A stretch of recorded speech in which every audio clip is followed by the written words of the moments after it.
It's a disturbing 64-second gap in a critical videotape from Denver City Jail. Video uncovered by Call 7 investigators that is now part of the investigation into the death of a 24-year-old woman who was jailed for DUI. Call 7 investigator Tony Kovaleski reviewed the tape and interviewed insiders for tonight's 10:15 Difference. And Tony, this is the first time the public will see the final hours of Emily Rice's life. That is correct, Ann. And the key questions here: why has the city of Denver apparently removed these 64 seconds of video? And what's inside that 64 seconds that they prevented Emily's mom and dad from seeing?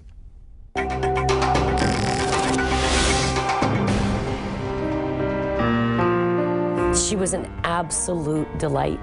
Emily Ray Rice lived life for 24 years. I've never known anyone like Emily. Her hopes and dreams ended on February 19th, 2006, less than 24 hours after her first and final time inside the Denver City Jail. Emily didn't deserve what she got. What she got was this trip on a gurney leaving cell number 5.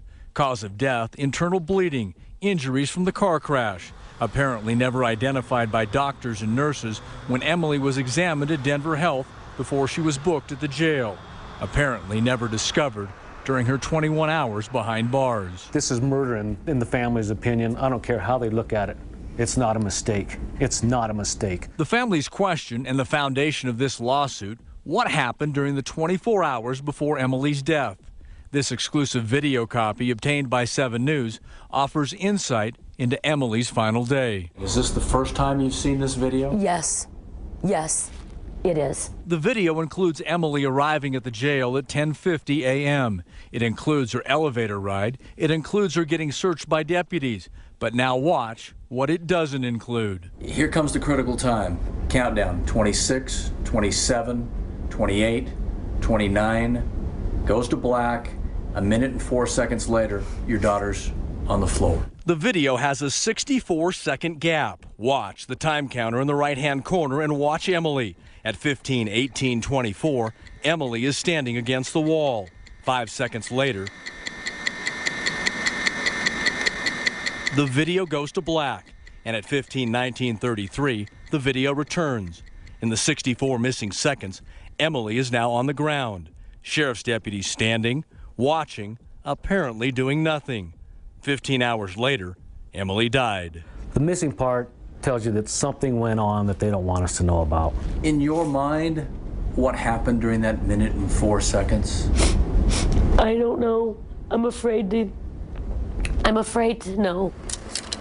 We've got the seconds ticking off to 29, and then it jumps to 1933. 7 News asked the owners of Digitron to review the video. There's a gap there of more than a minute. Yes, there is. Explain how that could happen. It's by editing. The Denver-based company sold the Denver City Jail the digital recorder that captured the video. I would have to say that that was not equipment failure, that was purposefully edited out.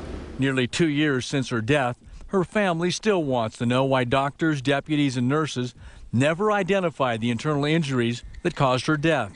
And now they wonder just what happened during the missing 64 seconds of video. It makes me sick, but it doesn't surprise me, because I knew she was in terrible pain, and I knew they didn't do anything to help her. We don't want them doing this to anybody else. We don't want another mother to look at her daughter on the floor. Now, a well-positioned city source tells 7 News that 64-second chunk of video did exist in the early days of the city's investigation, and that was 21 months ago. So what's the sheriff's department saying about what happened to this tape? Well, the Denver County Sheriff's Department and the city of Denver both declined to explain or comment. They're citing ongoing litigation. The informed source we talked to, though, says Rice's death was a result of policies and procedures not being followed. Much more on this sure to come in the coming weeks. Well, it certainly makes you wonder. We're looking forward to it. Thank you, Tony.